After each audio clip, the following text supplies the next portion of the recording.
Bonjour, merci beaucoup d'être avec moi aujourd'hui. Est-ce que tu voudrais bien te présenter, s'il te plaît, et puis présenter The Learning Lab? Très volontiers, merci Karine.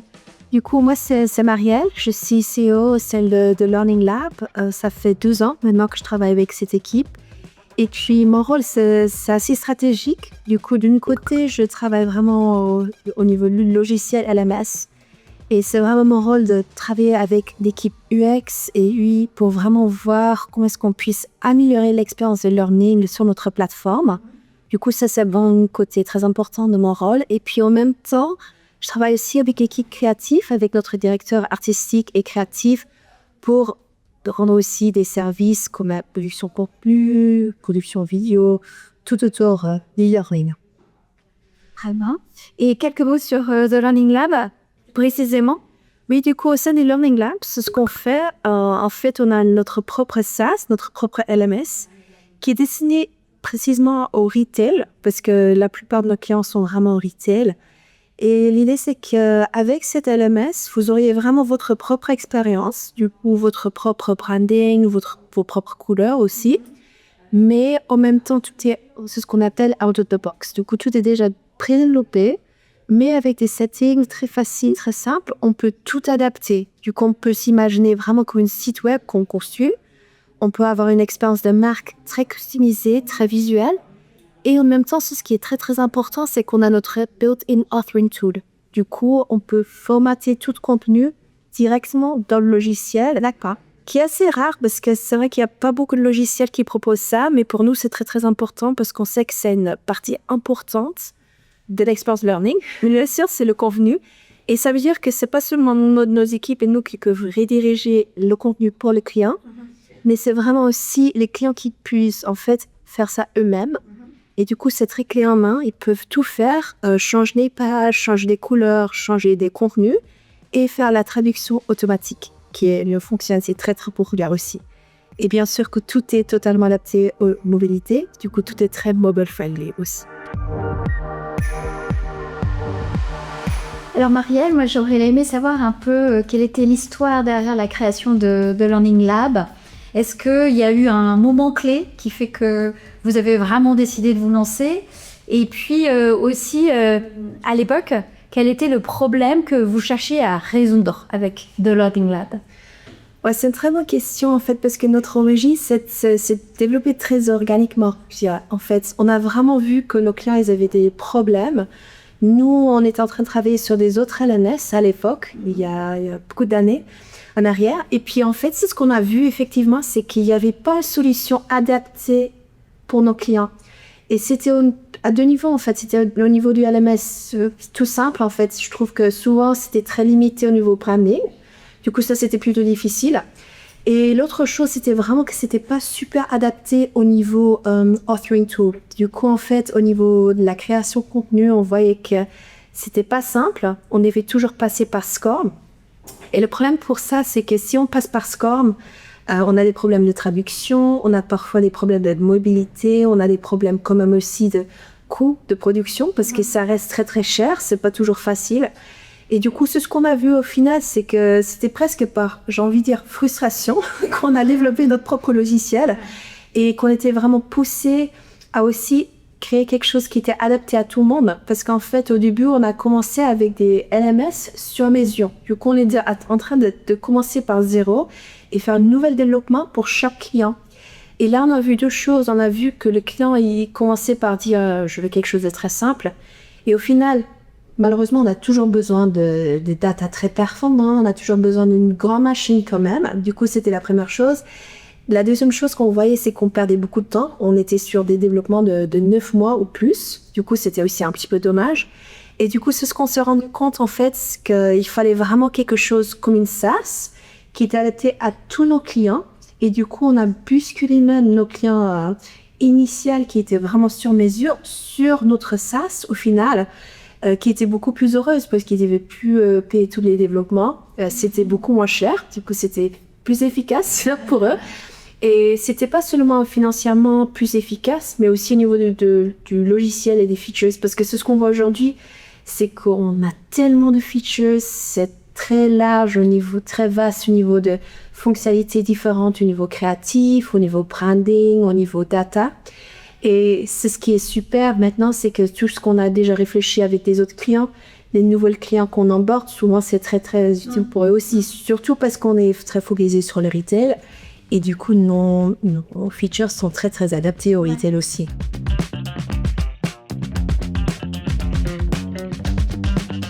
Et donc du coup, depuis combien d'années vous existez? Alors, ça fait 20 ans que notre société mère existe, ils ont ça comme ça. Mais c'est ce qui est assez rigolo, on a commencé, on s'est fondé vraiment comme agence de marketing et branding. Et du coup, c'est pour ça aussi que le branding, c'est resté très très important dans notre ADN en fait. C'est pour ça qu'on tient beaucoup à la marque et à tout ce qui est visuel. Du coup, c'est pour ça que ça reste très très important aujourd'hui. Et ça fait 10 ans qu'on a commencé à vraiment construire des LMS. Et ça fait maintenant 5-6 ans qu'on a vraiment construit le logiciel qu'on connaît aujourd'hui, le Learning Lab LMS. Et du coup, sur les années, il y a eu beaucoup d'évolutions dans nos services et aussi dans le logiciel même.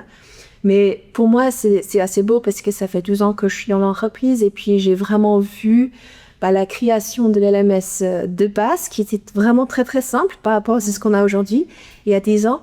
Et si je vois ce qu'on a fait aujourd'hui, c'était vraiment un bel travail ensemble avec nos clients. Et c'était ça qui nous a vraiment apporté quelque chose de spécial. Marielle, est-ce que tu peux maintenant m'expliquer un petit peu plus en détail en quoi votre approche est différente de ce qu'on va trouver sur le marché et puis aussi quels bénéfices concrets vous apportez à vos clients? Totalement. Du coup, déjà, là où on se différencie, c'est vraiment tout d'abord, j'ai envie de dire quand même le côté esthétique et visuel, parce que c'est ce qu'on voit et c'est ce qui nous doit frustrer beaucoup au début dans les LMS et aussi dans parfois la création de contenu. C'est un petit peu les limitations par rapport au branding. En fait, on voit souvent que c'est très techy, c'était parfois un petit peu, on disait un petit peu carré, tout se ressemblait. Et nous, on a vraiment voulu briser ça. Du coup, on a voulu vraiment ouvrir toutes les possibilités de branding, de layout, de vraiment pouvoir faire quelque chose de créatif, parce que ça reste quand même aussi un travail de marque. Pour nous, c'est vraiment fait partie de l'univers de marque et de l'ADN de la marque, d'avoir aussi une formation qui correspond vraiment au code visuel de la marque. Du coup, tout prépare pensé, je dirais, c'est vraiment très, très important pour nous et c'est une remarque qu'on a souvent. La deuxième remarque que j'ai souvent de nouveaux clients, c'est que le UX et le UI, du coup, la facilité d'utilisation de la plateforme pour le user front-end, du coup, vraiment pour l'apprenant, mais aussi vraiment pour l'administrateur, parce que c'est ce qu'on s'est rendu compte aussi, on a vu des plateformes qui étaient plutôt bien encore pour l'étudiant. Mais après, pour l'administration, il fallait quasi retélécharger toutes les images, il fallait changer d'ordre, il fallait vraiment retélécharger les contenus s'il fallait changer d'ordre. Et du coup, c'était plutôt complexe et c'était pas tout à fait adapté. Du coup, ça aussi, on a vu que c'était pas toujours très logique dans l'utilisation pour les administrateurs. Du coup, en fait, au final, c'est ce qu'on a vu, c'est que ça demandait parfois beaucoup de temps, qui n'apportait pas quelque chose de plus spécial, mais qui était juste du temps perdu, en fait, dans l'administration des leçons, des cours, ou même des apprenants. Du coup, c'est ça aussi, on a vu que c'était vraiment très, très important pour nous on dit un petit peu de disrupt, c'est pour vraiment changer la marché et challenger un petit peu la marché avec un outil aujourd'hui qui est designé au niveau visuel, mais aussi vraiment au niveau UX et workflow, parce que c'est très, très important finalement de fossiler. C'est très important au final de fossiler vraiment d'une façon efficace aussi. Du coup, c'est aussi l'efficacité que ça porte. Donc en fait, pour vos clients, ce que vous apportez, c'est quand même la capacité à créer une expérience pour leurs employés qui soit véritablement sur mesure, adaptée à leur image. Donc le branding, on a compris qu'il était tout d'abord chez vous. Et vous faites gagner aussi en temps de création de contenu, en termes d'efficacité de gestion des différents modules de formation. Exactement, parce que en fait, de fait que d'avoir le logiciel pour créer un contenu, en fait, le contenu dans le logiciel, ça veut dire aussi qu'on peut faire des changements, effectuer des changements très très rapidement. Du coup, déjà ça, c'est important. Et puis après aussi, la traduction automatique et puis la relecture très facile avec des marchés différentes. Ça rend aussi très facile le côté traduction. Du coup, il y a vraiment 2-3 choses qui font gagner énormément de temps, en fait.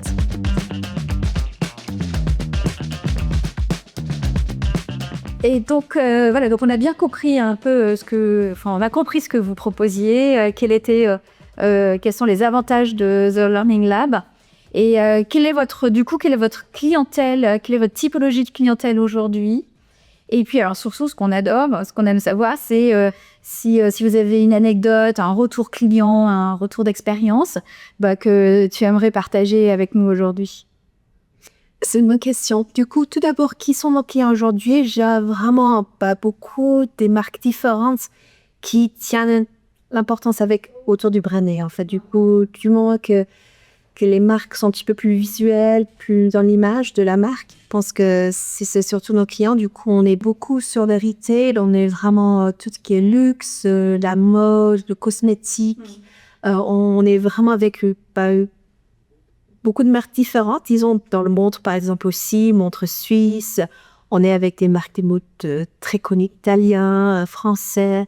Du coup, on a vraiment la chance avec nos clients. On a des super clients. Et c'est une bonne question, les anecdotes. J'ai envie de dire, c'est ce que pour nous est très, très important de toujours être très proche de nos clients. Et du coup, nous, ce qu'on voit, c'est qu'avec chaque client, on a plusieurs features qui étaient vraiment développés avec eux spécifiquement. Du coup, c'est peut-être pas une anecdote isolée, mais plutôt le fait qu'avec chaque client, on a vraiment notre histoire. On a vraiment développé des features très, très différentes parce que même si on est dans le retail et puis ils ont quand même beaucoup de choses en commun, on voit aussi qu'ils ont chacun leurs besoins très spécifiques. Ouais, c'est ça. Et du coup, on a eu la chance, par exemple, avec une cliente qui était vraiment très dashboard, qu'on a travaillé dashboard ensemble. Il y a des clients qui sont très challenge feature, donc on a travaillé ça ensemble. Peut-être une petite anecdote que je peux partager, c'est qu'il y a une cliente qui est venue vers nous, on était sélectionnés déjà par la groupe, c'est marque de montre, ils sont venus vers nous. Tout se passait bien et un jour, Pascal reçoit une appel téléphonique et en disant est-ce qu'on peut se mettre en live dans 1 mois? Je sais qu'on n'a pas encore commencé, mais on a un problème avec l'ancien fournisseur. Finalement, tout ne va pas se dérouler aussi lentement que pensé. Et du coup, on était là, oulala, ok. Mais on a mis au travail aussi notre équipe. On a fait une grande migration de contenu. L'équipe graphique était directement dessus. Et on l'a fait. Du coup, qui était très contente. Mais maintenant, tout le monde va vous le demander, Marielle. Du coup, c'est le risque de leur raconter aujourd'hui. Mais franchement, c'est plutôt bien passé. Puis finalement, les clients ont commencé quasi en pleurs. Et c'est ce qu'on voulait surtout pas. Et puis on m'a dit non, mais écoute, c'est là où on est toujours en partenaire. Et on a réussi ensemble en tant qu'équipe. Mais c'est là aussi qu'on voit que quand vous dites que ce qui est important pour vous, c'est d'abord les besoins du client. Oui, je pense que c'est le très très bon exemple, que c'est avant tout les besoins du client et peu importe derrière ce que vous devez faire pour le satisfaire. C'est ça, et c'est pour ça qu'on va toujours rester une solution boutique, parce qu'on veut jamais perdre ce lien avec ses clients, parce que si le jour où on devient trop grand et qu'on a un service center quelque part ailleurs et qu'on appelle les personnes, on sait même pas qui on a au téléphone, je pense qu'on va perdre automatiquement ce lien, et c'est pour ça que pour nous, ça reste dans notre ADN d'être vraiment une solution LMS boutique.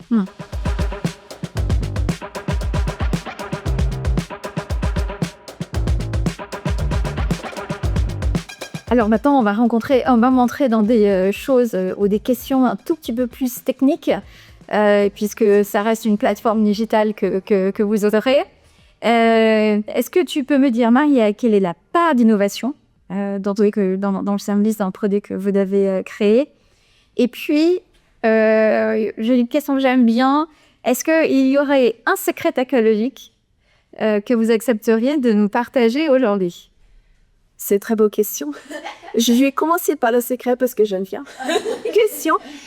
Du coup, on a tout à fait un secret technologique et puis on n'est pas trop prêt à le partager, mais c'est notre CTO d'abord. il a toujours la solution parfaite. On était vraiment devant des situations aussi avec des clients, des nouveaux clients en fait, qui avaient des anciens agences qui n'avaient pas résolu la problème technique depuis 3 ans, 4 ans. Et c'est un vrai cerveau.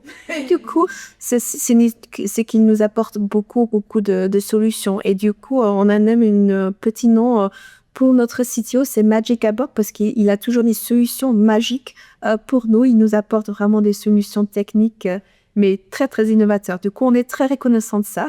Parce que pour nous, c'est un peu notre force secrète. Disons que là, c'est joli. Donc, Gabor est notre Magic Gabor. Oui, exact. C'est ça.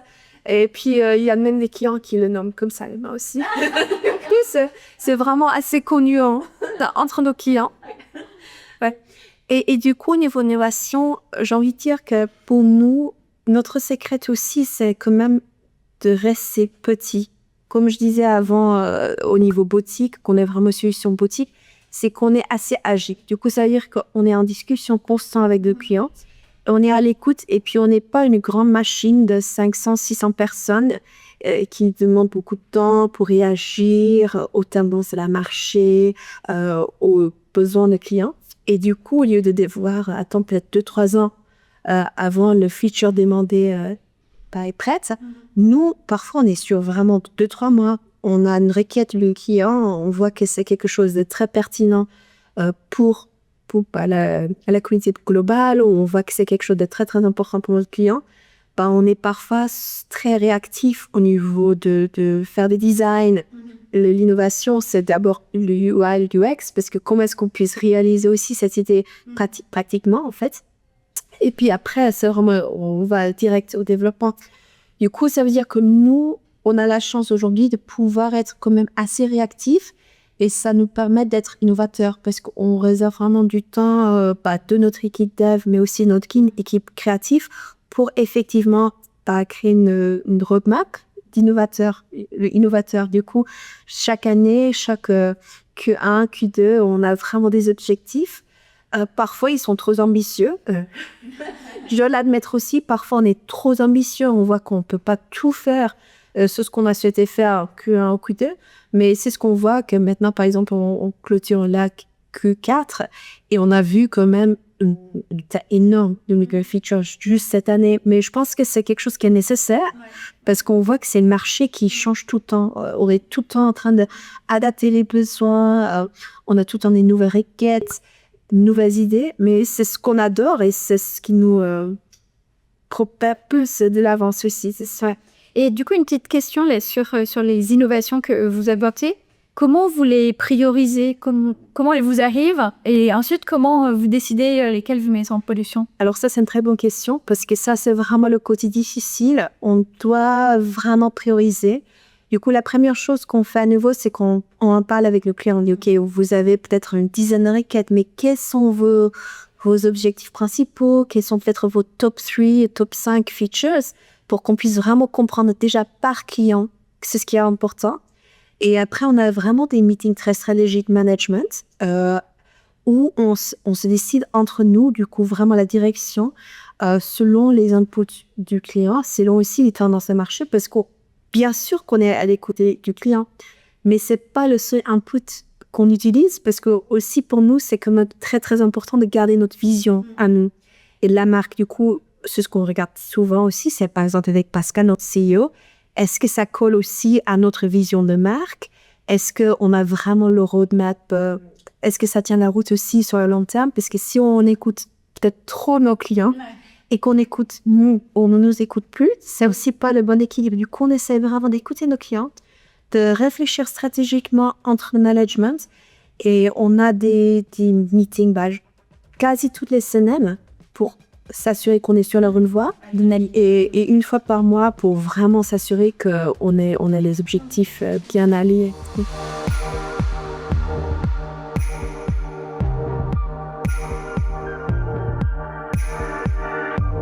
Donc au début, Maria, tu m'expliquais que vous existez depuis un certain nombre d'années, et donc on passe par plein de phases. Oui. Et du coup, moi j'aurais aimé savoir quel a été le plus grand défi que vous avez rencontré Oui. Et puis du coup, aussi, pour ceux qui nous écoutent, savoir s'il y a un apprentissage clé que tu tires de toute cette expérience-là et que tu voudrais partager.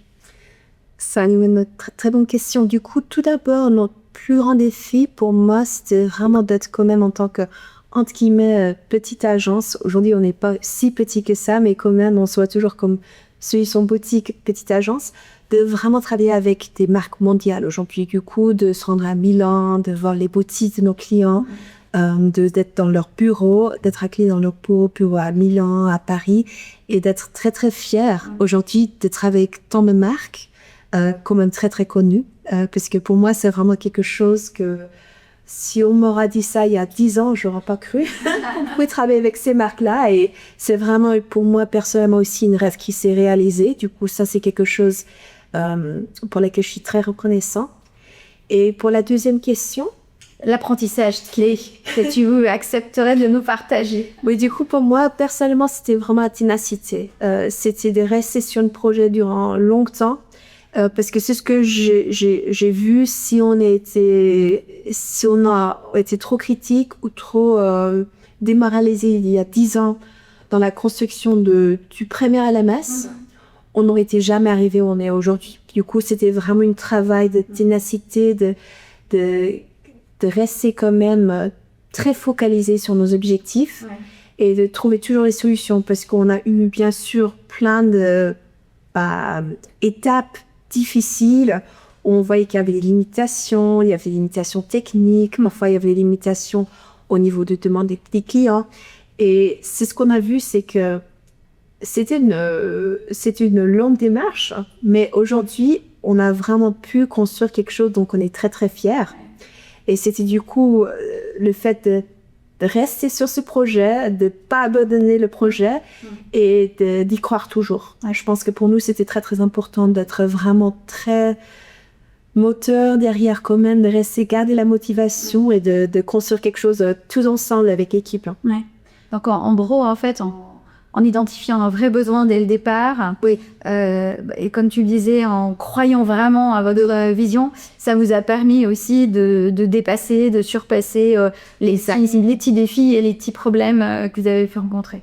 Exact. Et le fait aussi de toujours faire étape par étape. Parce que si on aura tout voulu faire la première année, on n'aura jamais réussi parce que c'était impossible. Mais le fait d'accepter que c'est toujours la prochaine étape et de rester vraiment accroché, je pense que ça nous a vraiment permis de construire quelque chose.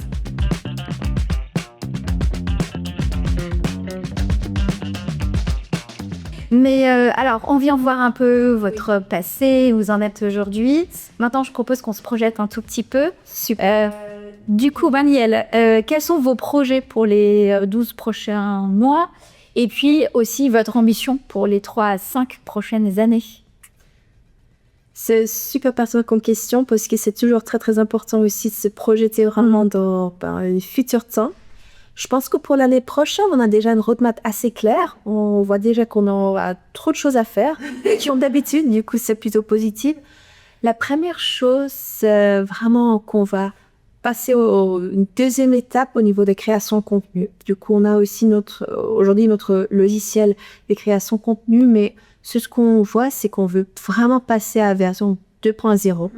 Du coup, vraiment relancer totalement la création de contenu d'une sens d'avoir plus de créativité, plus d'options layout, des exports encore plus faciles.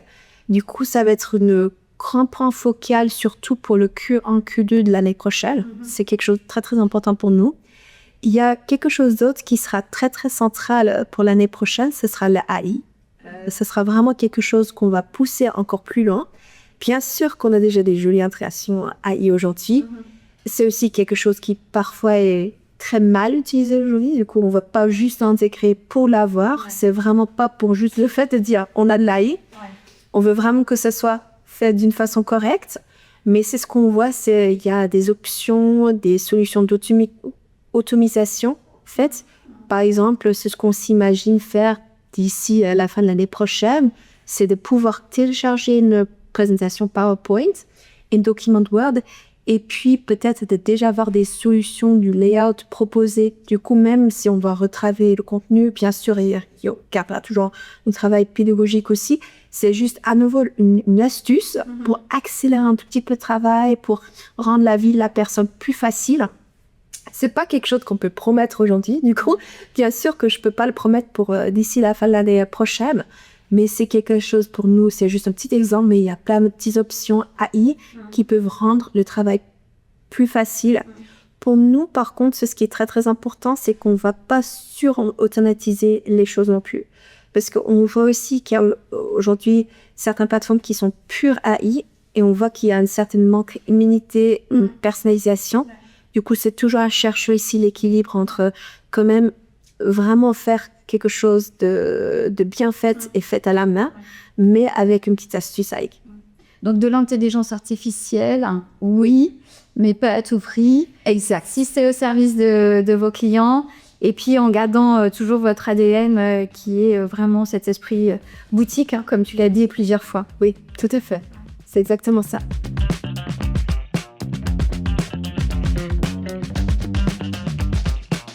Marielle, on arrive à la fin de ce podcast. Et donc, si on essayait de résumer, en gros, l'ADN de The Learning Lab en une phrase, tu dirais quoi? C'est une très bonne question. Du coup, pour moi, si j'ai vraiment en une phrase résumé le Learning Lab, on est vraiment une solution boutique dédiée au retail avec des solutions très visuelles, très design et très brandées. Du coup, ça sera vraiment en une phrase. Je suis sûre sans couler. Mais si je devais le faire en une phrase, c'est vraiment ça. Parce que pour nous, on veut vraiment adhérer à la marque et on est vraiment une solution retail très boutique. Et puis, alors, pour tous ceux qui nous écoutent, qu'ils ce soient vos clients, vos futurs clients, vos partenaires, vos potentiels investisseurs à venir, est-ce que tu aurais un message pour eux? Alors, c'est vrai qu'on a toujours un message clé qui est il faut nous challenger. Du coup, c'est ce qu'on aime bien dire, mais c'est vraiment ça aussi. On est arrivé jusqu'à là vraiment pas challengé par nos clients. Du coup, pour nos clients existants, on continue aussi à dire n'hésitez pas à venir là nous challenger. Et bien sûr aussi pour les futurs clients, les clients potentiels, n'hésitez pas à venir vers nous pour nous challenger. Et je dirais la même chose pour les investisseurs. Marielle, ça a été un vrai plaisir de passer ce podcast à tes côtés. Pareillement. Merci, on se revoit très vite. Avec plaisir, merci. Au revoir, Marielle.